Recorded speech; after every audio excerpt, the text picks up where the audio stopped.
Comment est le cerveau d'un escargot, d'un lapin, d'un hippopotame?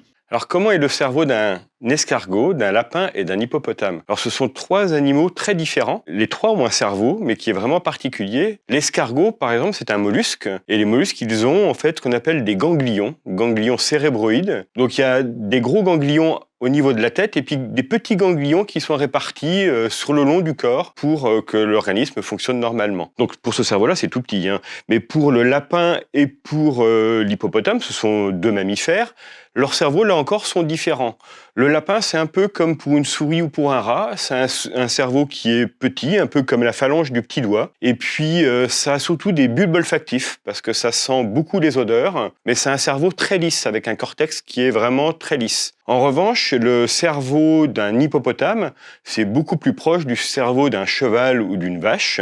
C'est gros comme le poing et ça a des circonvolutions parce que ça a des actions beaucoup plus élaborées que celles d'un lapin et bien sûr que celles d'un escargot.